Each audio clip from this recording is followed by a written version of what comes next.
In post-World War I Europe, secrecy between paranoid nations becomes paramount. The growth of international commerce creates a need for companies to keep their information secret from competitors. Germany's Arthur Scherbius develops the Enigma machine as a means of keeping those business transactions secure. It works by generating an electric current when a letter key is pressed. A number of moving mechanical parts then scramble the path of the current, producing a different letter each time the key is pressed. The Enigma machine is about to become the German Army's most powerful code-making weapon in World War II. A weapon they're confident can keep their secret military codes secret. Arthur Scherbius had invented a machine which, if you gave the machine to the enemy, even if you gave the machine to the enemy, there would be so many complications, so many possibilities that you could not, in reasonable time, decipher the message. Just like Alberti's code wheel, the Enigma machine creates multiple polyalphabetic substitution ciphers. It's fast, it's mechanized, and it produces codes that seem unbreakable. It's a device for turning readable messages into unreadable messages. Given an Enigma machine with an unknown set of wheels, the enemy has to consider that that machine can be set up in 186 million ways. The millions of permutations are achieved by the number of variables involved when setting up the machine. At the height of the war, German operators changed these settings every day. They placed the rotors in a specified order from left to right. The rings that allow the rotors to turn are repositioned daily, as is the patch panel of cables electrically linking one letter to another. These variables make the Enigma encryption virtually immune to frequency analysis. The Germans think their Enigma code uncrackable. They believe no one has enough time or the mathematical ability to work through the millions of combinations.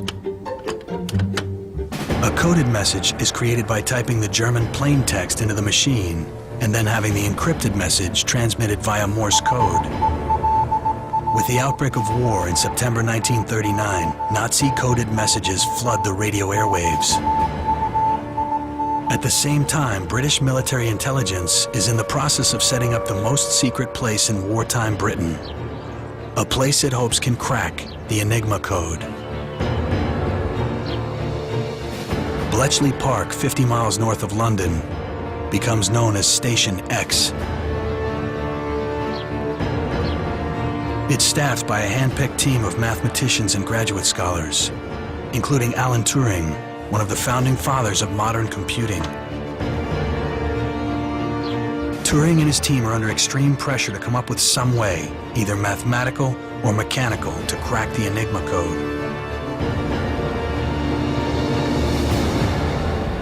By 1940, fleets of German U-boats are sinking thousands of tons of Allied supply ships in the North Atlantic. The U-boats are receiving their orders by Enigma-coded radio messages. The U-boats in the North Atlantic were in constant coded communication with Germany, saying where these convoys were and arranging for groups of U-boats to come together to attack them. And all of those messages were encoded using Enigma machines. So cracking Enigma was the key to finding the U-boats and protecting the convoys. Turing begins by exploiting the mathematical and human weaknesses of Enigma. Because the machine cannot encrypt a letter as itself, Turing eliminates thousands of letter permutations.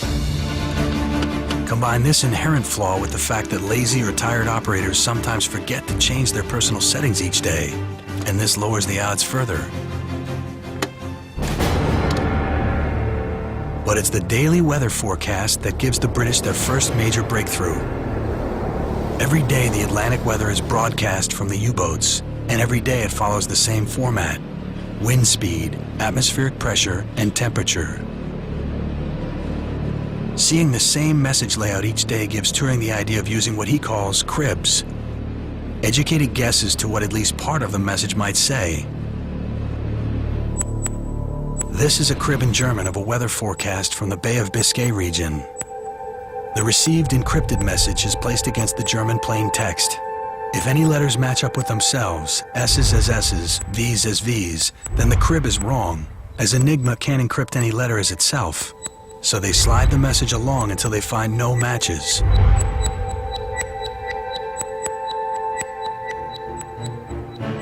The British now have clues as to what might be in the messages, but it's still too many man-hours to work through all of the permutations and decipher the many thousands of daily intercepts. So they develop a machine of their own to rival the Enigma, a device that attempts to reverse the encryption process of an Enigma machine, known as the bomb.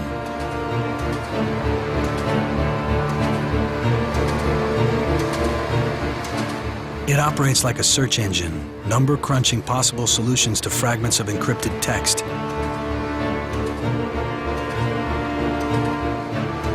But can the Bletchley bomb crack the Enigma code before the German Navy wins the War of the Atlantic?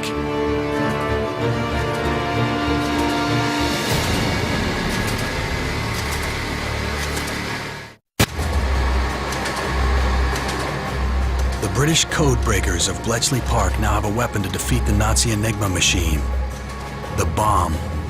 It's not designed to break coded messages, but to crunch through the millions of letter permutations contained in the so-called cribs, the clues obtained by the repeated use of weather reports, greetings, and test signals sent by the Nazis. The operator sets each drum into position according to the enciphered crib text they're testing. As the machine operates, it generates intermittent electrical circuits that run through every possible Enigma setting. The goal is to find an open circuit, which means the bomb has found a setting that converts all of the cipher characters into plain text without any errors. It's a hugely complicated device with nearly 12 miles of wiring and 97,000 carefully machined parts.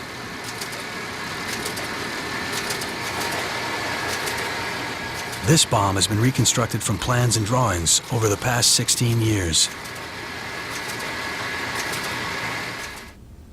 Back in 1943, Gene Valentine was one of the bomb operators at Bletchley Park, working under the strictest security. Here in Bletchley, we had 5 bombs, and there were 2 people to each bomb, so there were 10 of us on a watch. And apart from them, you did not talk to anybody about your job. The minute you walked out of the bomb room, got in a vehicle to go back to wherever you lived, you didn't think or talk about it at all. Bletchley Park is one of the best examples of complete security in history. The Nazis had no idea the British were decoding their messages. They also had no idea that their code books and Enigma machines are being retrieved from captured U-boats.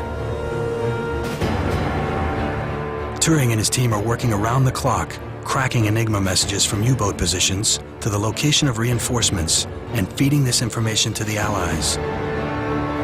By 1945, there are over 300 bombs in operation on both sides of the Atlantic. The days of the Nazi Enigma are numbered. The cracking of Enigma and the intercepting and decoding of Nazi messages shapes the outcome of many campaigns and battles of World War II, including D-Day, Alamein, and Anzio.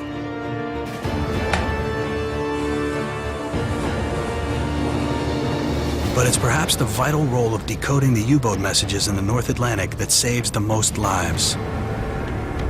Prime Minister Winston Churchill famously states that the Bletchley Park codebreakers were the geese that laid the golden eggs and never cackled. The war wasn't won by the codebreakers. The war was won by boots on the ground. Without it, the war would not have been lost.